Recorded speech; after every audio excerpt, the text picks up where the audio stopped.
the Rings. So, of course, a book that size can sustain detailed attention. So that certainly was one of the options that I considered doing. Perhaps it's something we could think about. If 5 days of me don't prove too much, we'll look at other possibilities another time maybe. But I don't want to get ahead of myself. Some of you did very kindly ask me after the lecture as well if I would have made the material available in written form.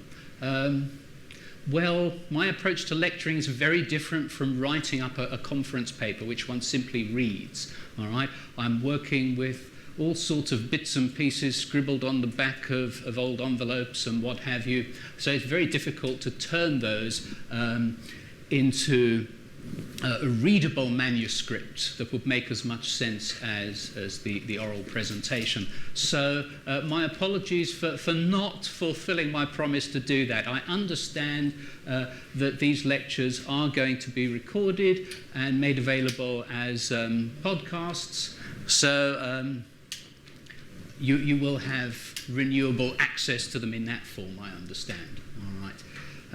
And then my final apology, and then I'll stop, is for giving you so much reading. But I think that's a positive problem. Yeah? It isn't absolutely essential for making sense of these lectures to have read all of these epic texts from beginning to end. I would say, although I am assuming a general knowledge of the texts, so that, for example, I'm not going to waste time giving you things like plot summaries, and if you are behind with one or another, there might be spoilers to worry about. Yeah?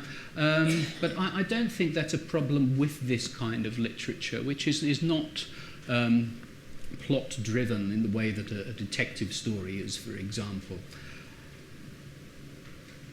So I think in general they will be helpful even for those of you who are perhaps thinking of getting to some of the reading later on. All right.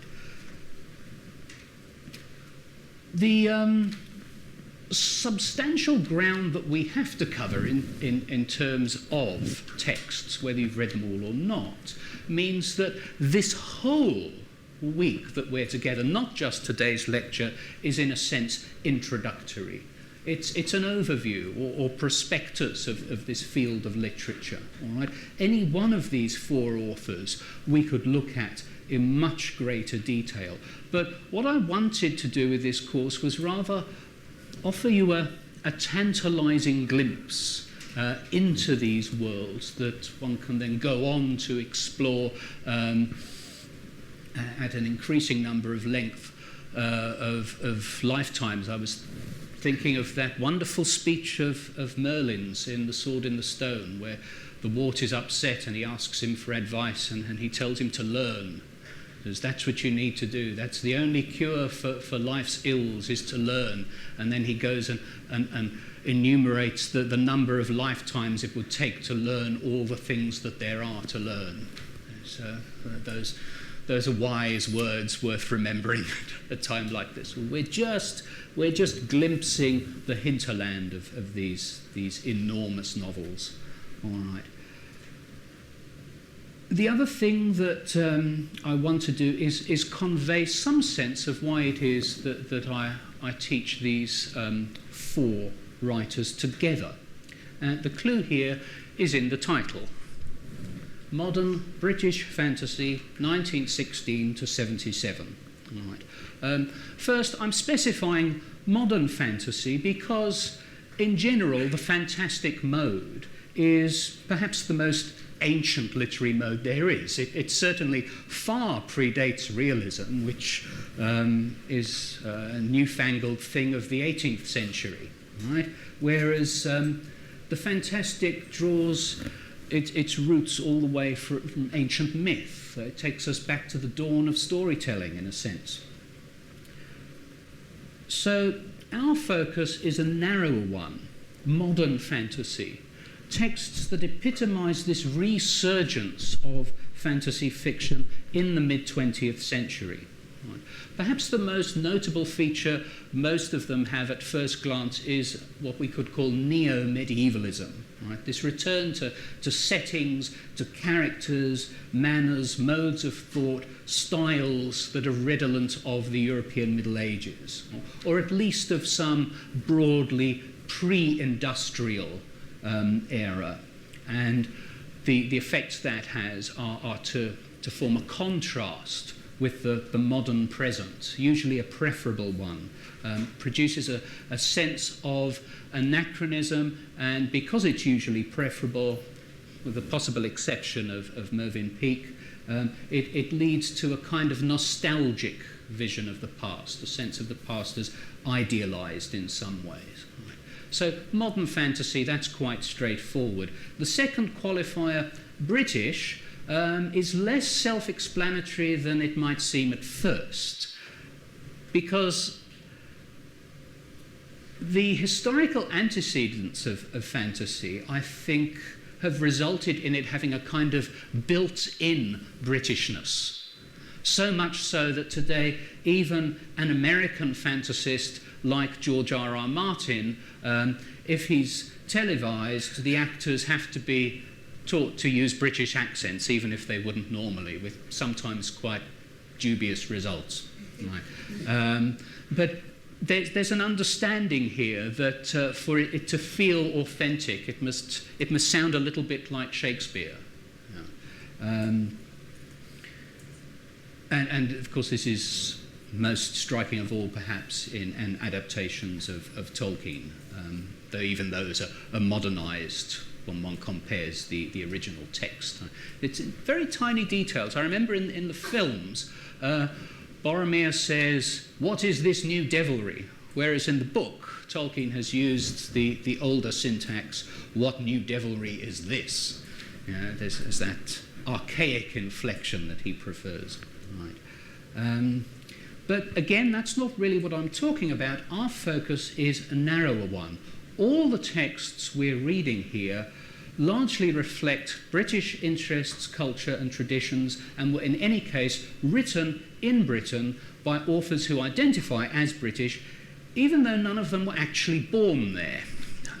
Now, I apologise if this isn't as clear as I would like. I do, of course, have a record of this, so if you would like to email me, we can give you my details. If they're not available, I can make them available at the end. I'm happy to send anyone a copy of this chart. But it's already substantially reduced. There was a great deal more detail originally. I've taken out a lot of the other texts that our authors were writing during this period. Okay?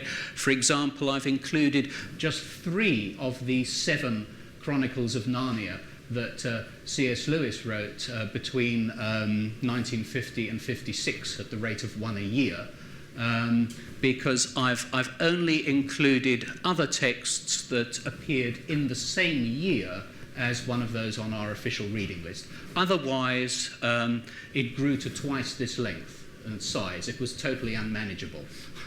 So this is the short version, but it's just supposed to give you a sense of the concurrence of the 4 writers and the reason that I look at them as contemporaries.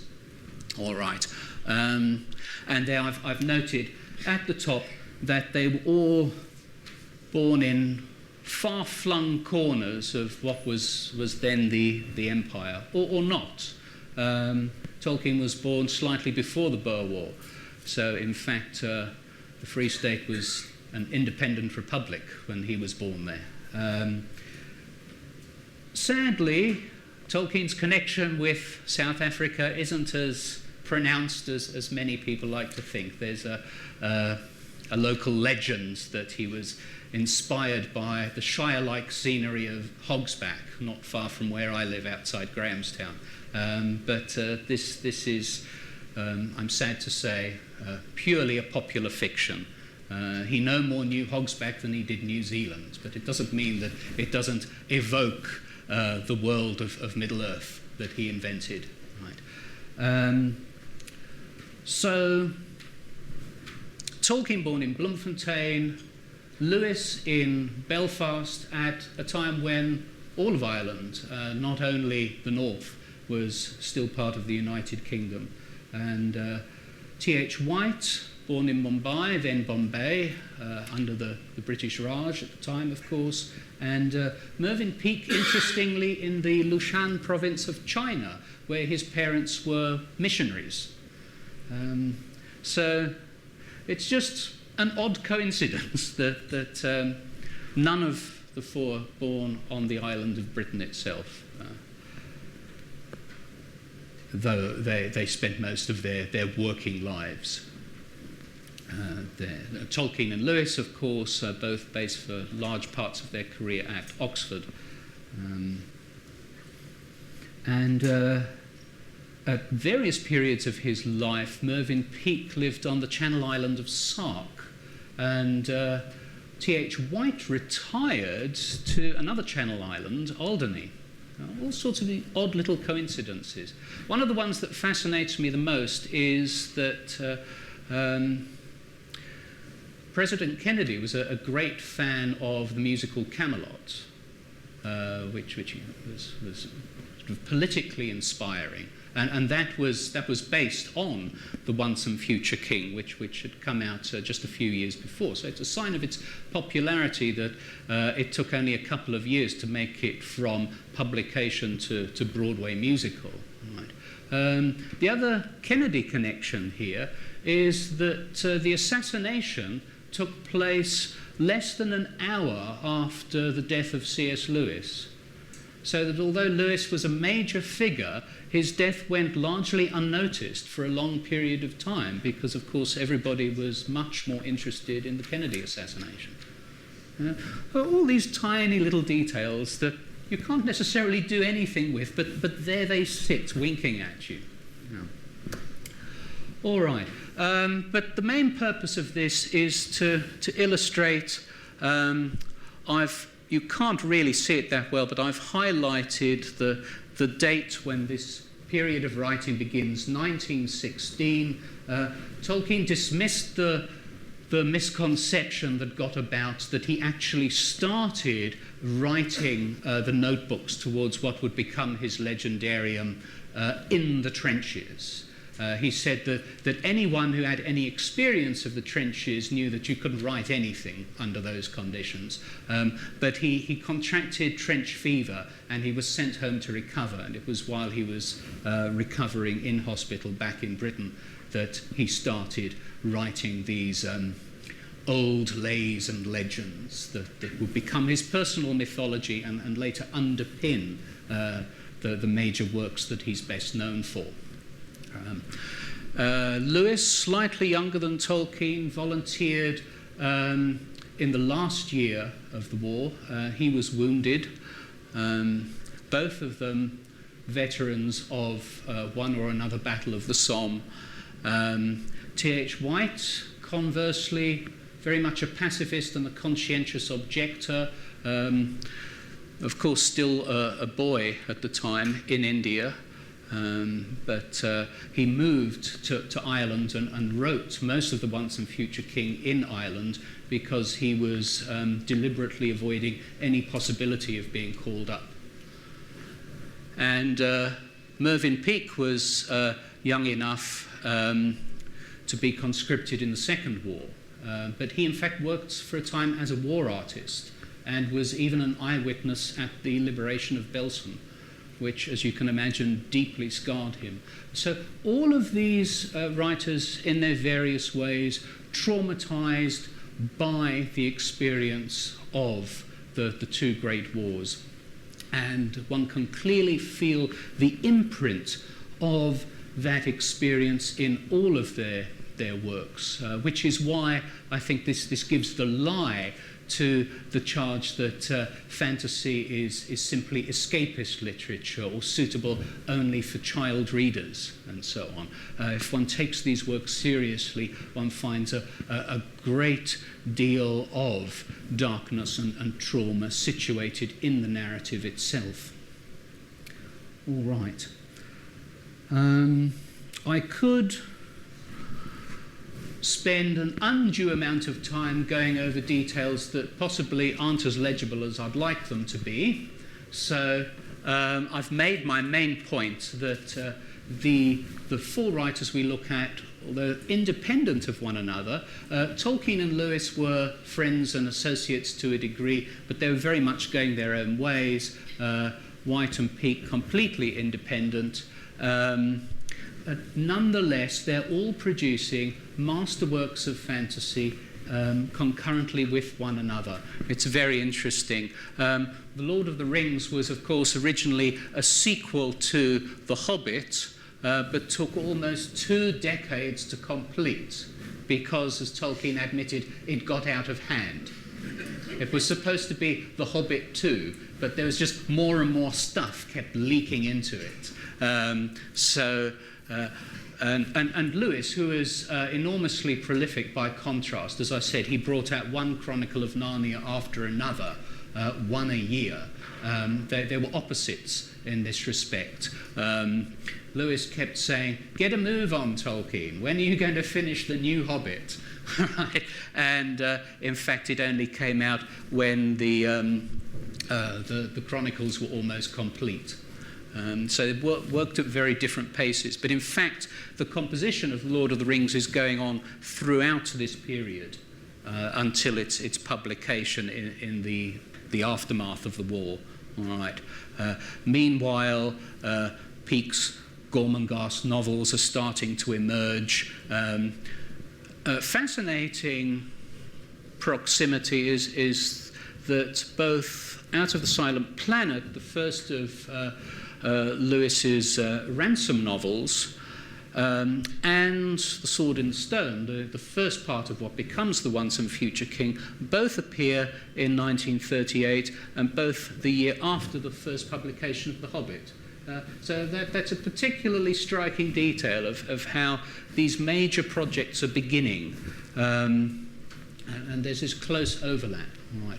But as I say, one can get bogged down in detail unnecessarily, and I would like to move on to other things. All right, just going to get back here.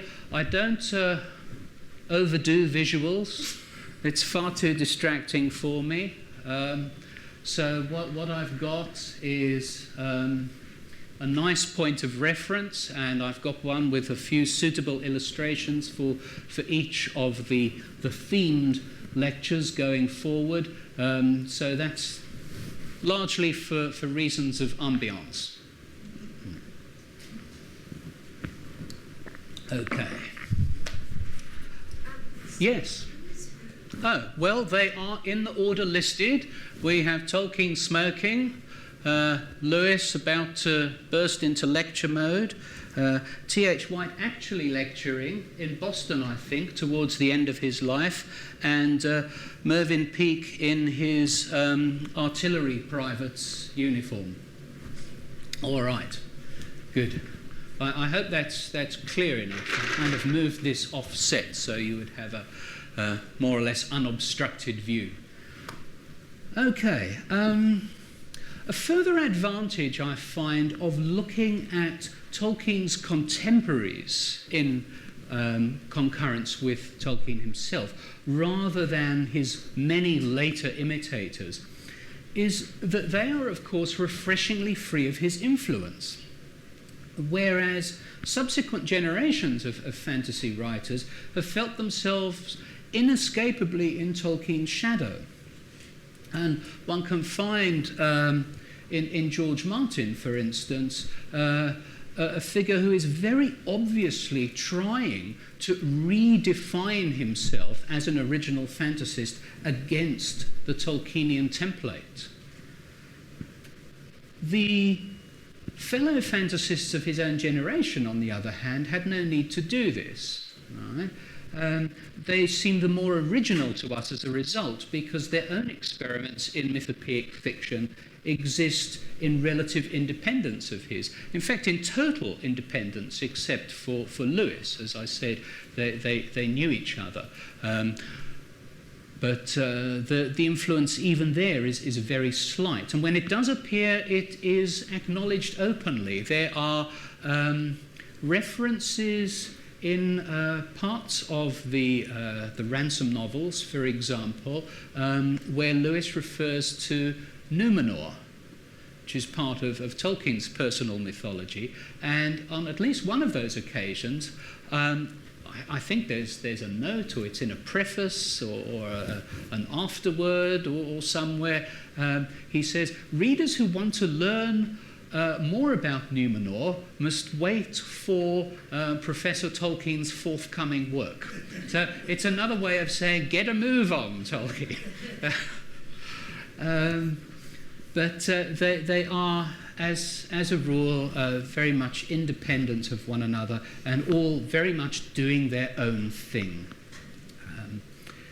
It might seem on the face of it as well that the others are in some sense eclipsed by the remarkable global phenomenon of Tolkien's mass popularity and influence. But in fact, each of the others has enjoyed considerable success of his own in different ways. Lewis, indeed, has been Tolkien's closest rival, certainly in the last half century as a children's writer. And he's occupied a niche very much of his own creation, and one with, to an extent, its own audience, which is because of his unusual synthesis of fantasy fiction with Christian apologetics and popular theology. His ability to take such disparate things and make them work together is one of the things that's so striking about Lewis. T.H. White, meanwhile, probably the most prominent, certainly the most distinctive reinterpreter of Arthurian legends in the 20th century. Right? He's left his own mark on popular culture, as we've seen in the case of Camelot. I think arguably in the notorious Arthurian parody Monty Python and the Holy Grail. I think there are shades of King Pellinore showing up in that film, who in White's treatment is a wonderfully nonsensical character, clearly a figure of fun, a parody of the straight figure of chivalry that we encounter later, obviously, in Lancelot. And of the four, Mervyn Peake is perhaps the least widely read, but nonetheless the one who won select recognition from reviewers and critics in a way that tended to escape the others, certainly Tolkien, for many decades. Right? Whereas when Titus Groan, the first Gormenghast novel, came out, Anthony Burgess hailed it as a modern classic, a masterpiece, and so on. The early editions of Titus Groan have a wonderful introduction by Anthony Burgess, which is well worth looking at. Right. So in considering the four as a quartet, in a sense, on the one hand, we can note the features that make each of them unique, and on the other, what holds them together, which is essentially the period that they're writing both within and, in a sense, from, as I've explained. Right? And one can see again, if one looks at that diagram closely, although it can take as a clear starting point 1916 when Tolkien starts those notes, and I've ended it at 1977 just because that's another great coincidental year. They've all died by that stage, but posthumously we have the publications of The Silmarillion, a fragment called The Dark Tower by Lewis, and perhaps most interestingly, the Book of Merlin, this long final part of the Once and Future King that was never published in White's own lifetime. So that's kind of the framework for the whole period. But really those 2 decades, from the mid-30s to mid-50s, that's when the bulk of this work is happening. All right, so that and their experiences hold them together. But there are other things that one can note about them that they have in common but differently, and you'll see what I mean by that as I give you the examples. All right. So each one of them can quite notably be seen to be working in response to one or more literary forebears, or what we could call parent authors, in a sense, usually from a much earlier literary period, but who exercise a notable shaping influence on their own work, but without in any way impairing their originality. And I've got a few examples of that I can give you today. So if we take each of the four in turn, all right, Tolkien's influences certainly lie the furthest back in time, right? Mainly Old English and Norse heroic literature, the Icelandic sagas and Eddas, perhaps most of all the Old English epic Beowulf. All right. Tolkien was not only the leading authority on Beowulf in his own lifetime, he wrote what is still regarded as the seminal essay on the poem, Beowulf, the Monsters and the Critics. Not only that, he in effect rediscovered Beowulf for modern criticism. What his essay is in fact about is how literary critics up to that period have dismissed Beowulf as purely of antiquarian interest, not as a serious work of literature to be studied as one would study the great works of Shakespeare. Right. Tolkien said that this was a great work of literature in its own right and deserved to be taken seriously. So he effectively began serious Beowulf criticism with that essay. All right. But what I'm stressing today is the influence that studying texts like that as a professional academic had on his own creative writing. Right? One of the leading Tolkien scholars today, Tom Shippey, has written at great length on this layered influence, both in his early book, The Road to Middle-earth, and his later unashamedly titled Tolkien, Author of the Century. He has innumerable examples of this. One will suffice for today. In Beowulf, there is a scene where a dragon goes on the rampage because he discovers a thief has stolen a cup from his golden hoard. Right. You can immediately recognize that as a scene in The Hobbit. So Tolkien has simply lifted that from Beowulf. But what is truly original about that, which makes the plagiarism, for want of a better word, totally excusable and not really plagiarism at all, yeah, is that in Beowulf, that's all that happens, that's all we ever learn about the thief. He's never named, he has no significance in the story. The theft of the cup is simply a device to start the important business of the dragon going on the rampage and Beowulf having to sacrifice his life to save his people from it. Right. Whereas what Tolkien does is he looks at this story again and he says, but who was this thief? What was he doing there? Where did he come from? Why was he stealing a cup from the golden hoard? All right? And out of asking those kinds of questions about what is missing in an ancient text, he comes up with a wonderful epic quest of his own, and one which inverts the heroic archetypes by kind of not just stealing the cup, but stealing the thunder from the epic hero and giving it to the humble burglar instead. Right. So there's a good example of Tolkien rewriting his much earlier influences. In the case of Lewis, we find him drawing on a wide body of work, primarily later medieval and Renaissance writers, especially those who typify the Christian worldview that he is very much trying to revive for a modern and largely post-Christian readership, or an increasingly post-Christian readership. So the likes of Dante, Chaucer, Spenser, Milton, one can even, in a sense, see the second of those ransom novels, Perelandra, as a kind of rewriting of Paradise Lost. You could almost retitle it Paradise Saved by the Skin of Its Teeth.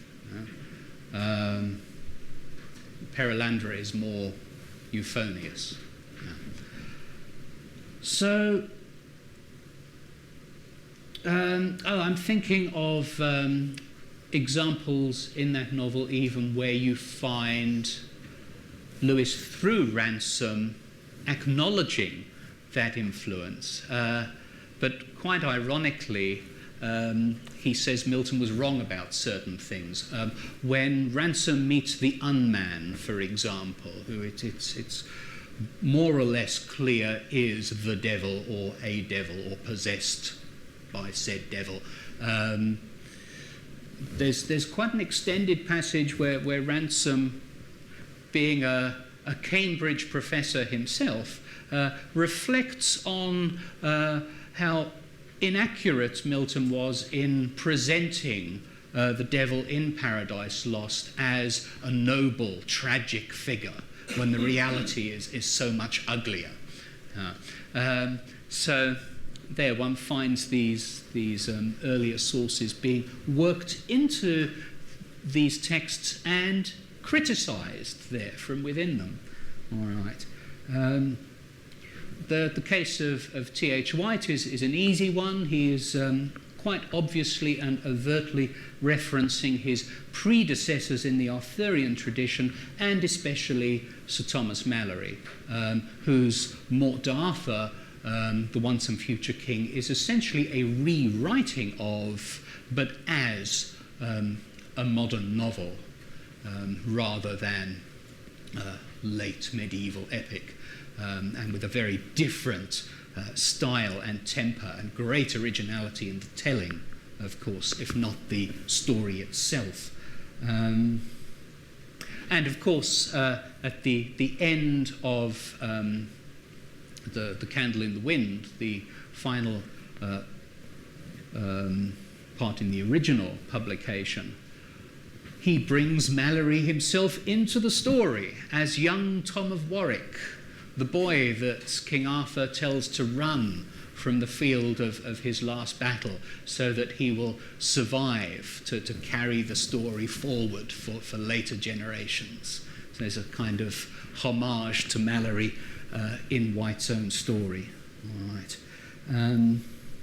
Mervyn Peake's influences are relatively more recent. They're largely romantic, Gothic, Victorian. There are clear similarities to Lewis Carroll in the Gormenghast novels. Traces maybe of Edgar Allan Poe, but above all, the imprint of Dickens. Peake loved Dickens, and you can tell. You can feel it in the kind of Dickensian largesse of Peake's language, in the tendency his characters have to become caricatures, grotesques, above all in the names that he gives the characters. They have a distinctly Dickensian quality, and we'll look at some examples when we get to him in Friday's lecture. So that's the literary traditions or ancestry of our four authors. Okay? One can also note, and there's some degree of overlap here, but it's worth drawing attention to in its own right. Each one of them has a notable and a noteworthy extra literary expertise. Right? So in addition to being a highly skilled and imaginative writer of mythopoeic fiction, what I mean is that each one is an expert practitioner, usually professional, in a branch of knowledge independent of his literary influences. All right. And this also can be seen to have a noticeable effect on the fiction each of them is writing. All right. So, Tolkien was specifically a philologist, all right, a scholar of the history of words, their meanings, and their contexts, all right. To illustrate this, we need look no further than another of the many examples uncovered by Tom Shippey, which shows not only how a detail in a story, like the stolen cup, helps Tolkien to create his own story, but how the meaning of a word in an old manuscript can do the same thing. And Shippey gives many, many more examples of this, but again, one will illustrate it very nicely. Right? There is an isolated fragment in the very disjointed text of, I think it's the Younger Edda, the prose Edda, and it's called the Dvergatal, which translates as the tally or the list of the dwarves. And it isn't by any stretch of the imagination a story, it's just what it says. It's a list of dwarvish names. And from this list, Tolkien takes all the names of the dwarves in The Hobbit. Thorin and company, they're all in the Dvergatal. All right?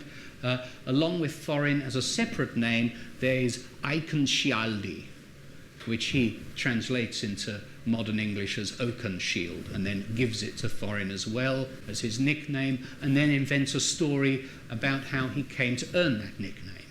All right? But that's not the example I want to draw your attention to. The fascinating thing is, included in this list of dwarf names is Gandalf. And Tolkien, as a professional philologist, thought this was strange, because Gandalf contains the element alf or alf, elf.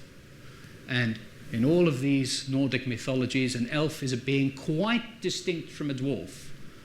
Of course, we know that in Tolkien's story, Gandalf isn't an elf either, but clearly not a dwarf, just on the philological evidence. What is this name doing here? It's out of place. And he's able to go back and work out that the element Gand probably meant wand or staff, so it could be a nickname like Eikenshialdi, but it would mean something like staff elf. That would explain why not an elf, but an elf-like magical being carrying a staff, a wizard. All right, so what's he doing with all these dwarves? And he writes a whole story about that, and then, of course, he connects it with the story about the burglar and the cup. But it's out of all these little details, including details that only a professional philologist would be able to work out. And as I said, there are many more examples of that. All right. More briefly, so I can still leave you time for questions.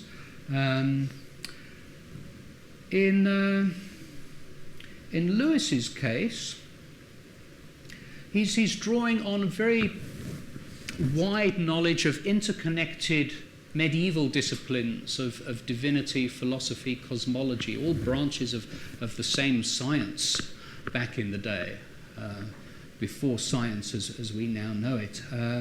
We'll see this happening in much more detail in Wednesday's lecture, but one of the fascinating things that's going on in the Ransom novels is they start very much like space travel adventure stories a la H.G. Wells.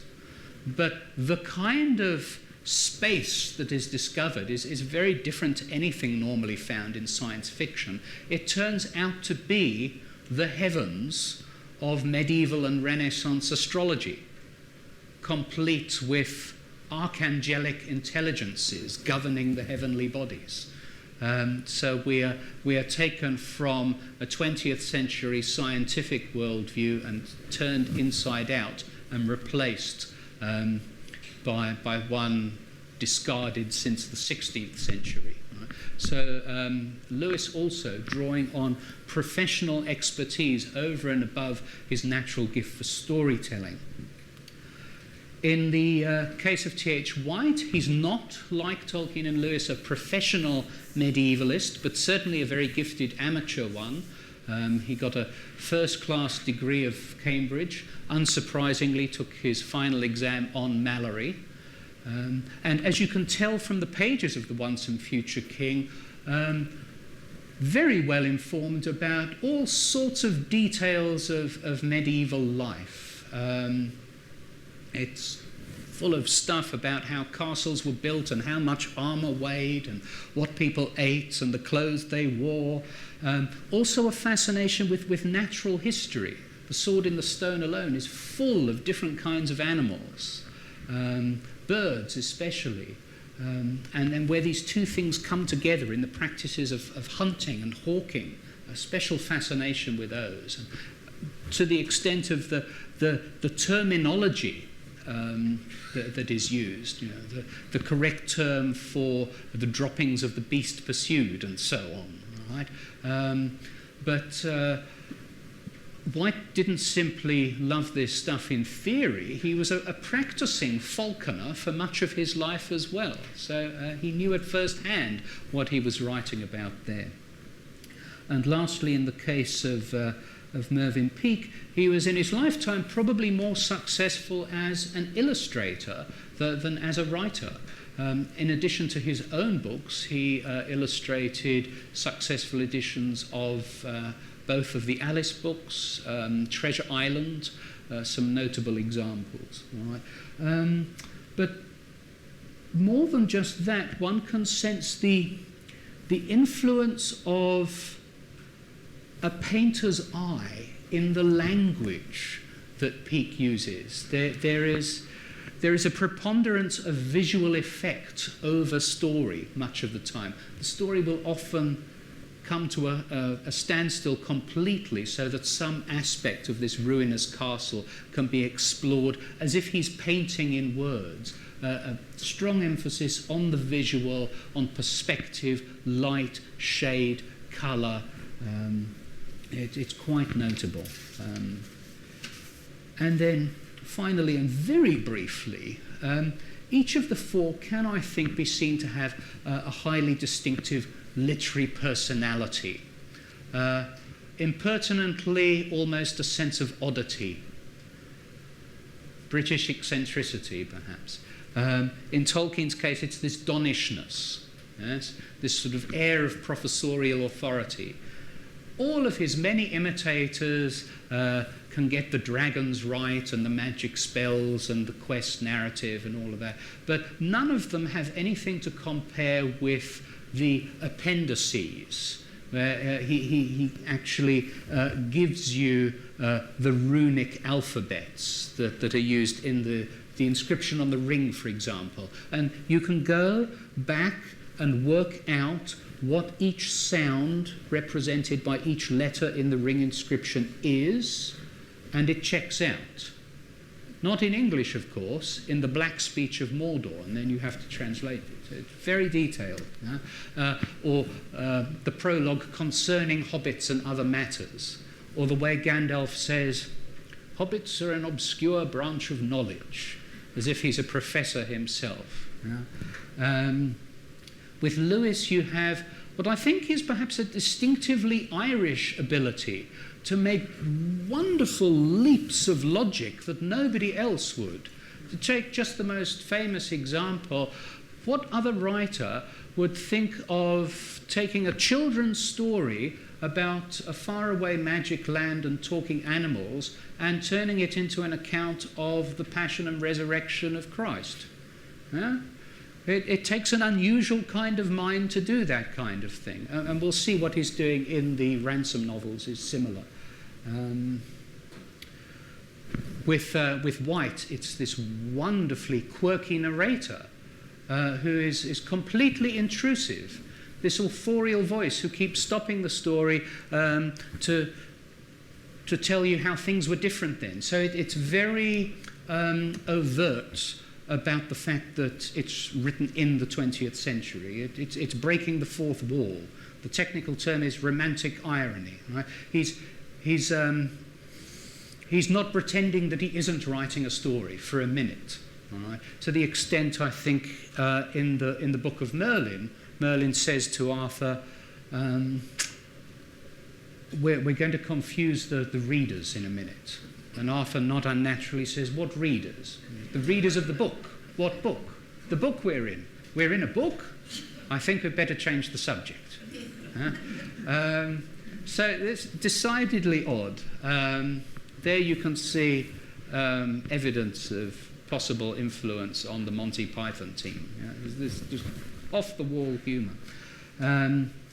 With Mervyn Peake, it's perhaps the quality you can see him sharing with Lewis Carroll, this surreality, this grotesque quality, this oddness, this sense of unease in the language, in the characters, in the setting, which feels so claustrophobic. The second favourite of the essay topics I've managed to come up with for my students is on Gormenghast. It's very simple. I said, and I like it so much I set it every year. In Gormenghast, weirdness is a thematic and stylistic virtue. Discuss. That really gets them thinking. That says it, I think, as best as I can, that you have this weirdness in the very grain of the story. But I will close the chapter, and we still have some minutes available if you'd like to. I can take some questions, but let me lubricate the larynx first. Jamie, when you take the questions, could you repeat them? Because not everybody can hear. Yes, sure, of course. You're the one with the microphone. Searching for hands. Yes. If you don't have any questions, I can just carry on. Can I ask you one little question, and that is, I almost get the impression that these fantastic stories for adults, almost entirely. I mean, Tolkien doesn't even talk about children, ever, even though reading them to my kids, etc., they loved it. But could you comment on this? Yeah, it's a very good question. So, correct me if I'm wrong, but it's essentially, your impression is these texts are written for adults, and you're curious about perhaps why people think of fantasy as a children's genre at all, when in Tolkien's case, as you said, they don't even appear to address children. I think perhaps you're referring to the fact that he doesn't have a child protagonist, for instance. As in the Chronicles of Narnia, you can see there are children protagonists, and the tone is much lighter. Yes, true. Yeah. Well, just that, I used to tell my little ones fantasy stories and invent them out of my head, etc. But I just, reading them to my children, particularly Tolkien, they loved them, but I just felt it was much more adult than children. You're not alone in this experience. There's a wonderful retrospective piece, and I confess the name of the author has gone completely out of my head, but he is talking about the difference between reading The Lord of the Rings himself in his teens and reading it as a father to his own young son. And what he says he can see happening is that his son is having the same experience that he can remember having, that this is a terribly exciting adventure story, whereas he is having a totally different experience of seeing this as a story ingrained with melancholy. So the implication is that it's taking place on different levels. Terrifying. So often terrifying as an adult. It is deeply terrifying, and often one suspects too terrifying for children. Yeah, and the story comments on this itself. There's that wonderful, almost meta-textual conversation that Frodo and Sam are having on their journey, where Sam says, maybe one day it will be put in a book, and they'll read out of it all about Frodo and the ring, and I forget if it's Sam or Frodo responding, says maybe they'll get to the point where they say, "Close the book, Dad, we don't want to read anymore." So he's aware of this. You might also be interested to look for his essay on fairy stories, which is based on a lecture he gave on the subject as well. I actually included it. It's here. So just 2 years after The Hobbit, On Fairy Stories comes out. So this is at the time that he is beginning work on the new Hobbit, which, as we saw, will get out of hand and become the Lord of the Rings. And so what he's saying about stories here really has a bearing on his own writing. And it's a fascinating essay, very readable, despite being so scholarly. And one of the sections of the essay is called Children. And so he deals authoritatively with this question. And I'm summarizing his argument, so I'm cutting a lot out. But the gist is that in literary history, as I said, the fantastic is the earliest mode in literature. So these stories, like Beowulf, of great heroes and monsters and terrible battles, that was what literary tradition was. And, you know, in the classical tradition as well. Look at Homer. You know, it's full of this stuff, blood and horror and incest and goodness knows what. This was considered appropriate fare for everybody. I think to a degree children were less mollycoddled than later if you go back far enough.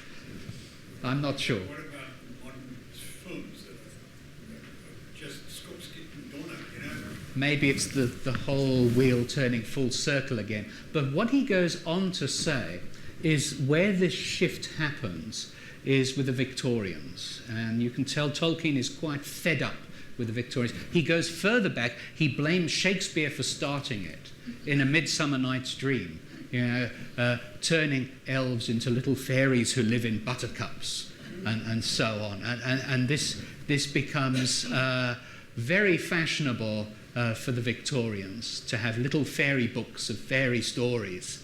And of course, it's had an impact on the way Tolkien's stories themselves are illustrated. Yes?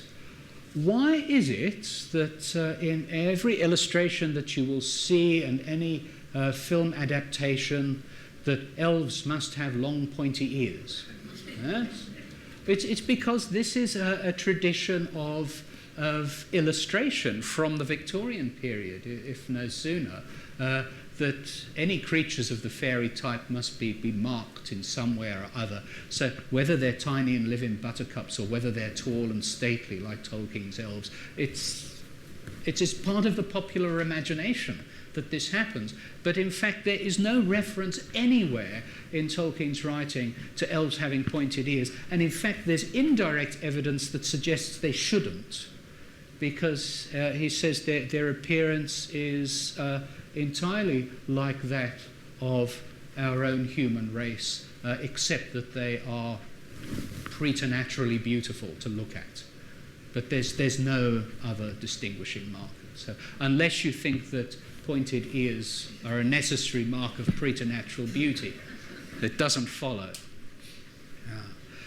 But he says that this is a change in fashion that he deplores, that fairy stories have become thought of as only suitable for children. And he clearly takes the opposite view. And he redefines what he thinks a fairy story is.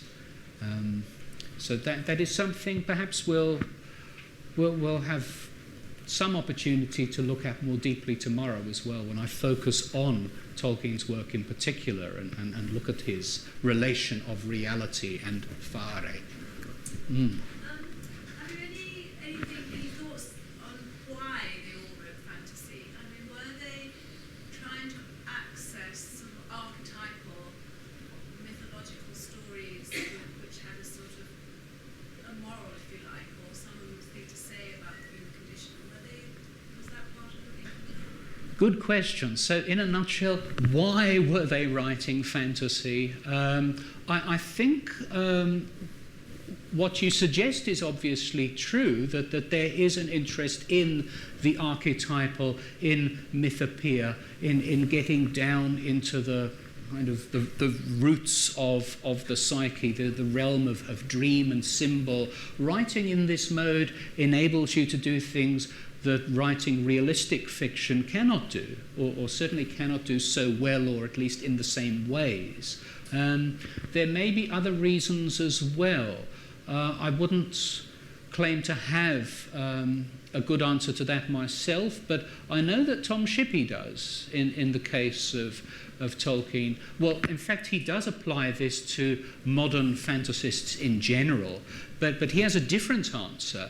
He relates it to the historical context I was talking about, and he, in fact, emphasizes more strongly than I did the irony of dismissing 20th century fantasy as escapist, because he relates it to the experience of war trauma, and he says that fantasy is actually a better way of dealing with that kind of trauma than trying to represent it in realistic terms, which almost defy. It's kind of like fairy stories for children. I mean, it's a way for them to grasp horrors and things without actually being an absolutely part of their own lives. I mean, it's a sort of externalization of inner traumas. Yes, yes. Tolkien, again in fairy stories, makes the point that this kind of writing is good for children. Lewis, in many of his pronouncements, made similar claims. A lot of critical writing about fantasy has emphasized its perhaps its therapeutic value, its educational value, certainly, for children of all ages, as the blurb saying goes. If there was a time lapse after that period of British fantasy, and the more recent fantasy that I'm aware of, and I might be lacking in the knowledge of it, there's a lot, but it seems to me that the whole fantasy time is becoming again very popular with young adults and teenagers. Okay, yes, very interesting question. So you call it a time lapse. You are asking about the sense that we have this period, all right, so the mid-20th century, and then perhaps a kind of lull in the reception of fantasy, and then another huge resurgence of interest in it among the younger generation in particular. I can hazard a guess. That's all. It's a difficult question because it's so broad. How do you explain whole movements in literary fashion or taste? But certainly it's inescapable, isn't it? That this is now more in vogue than ever. Of course, we had the enormous popularity of J.K. Rowling. Now George Martin is all the rage. I think there are many different reasons for this resurgence. There's a whole generation of people growing up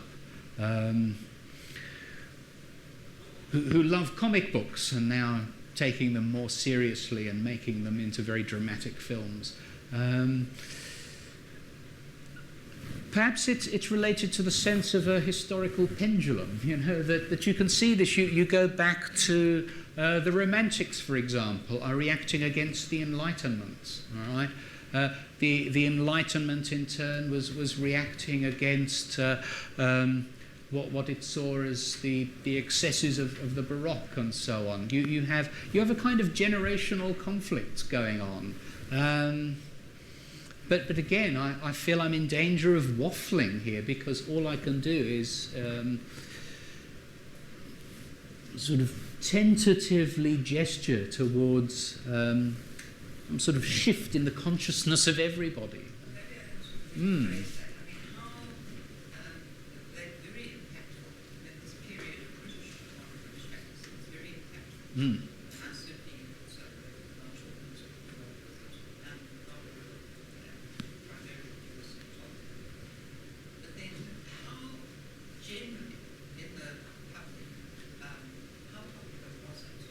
Mm.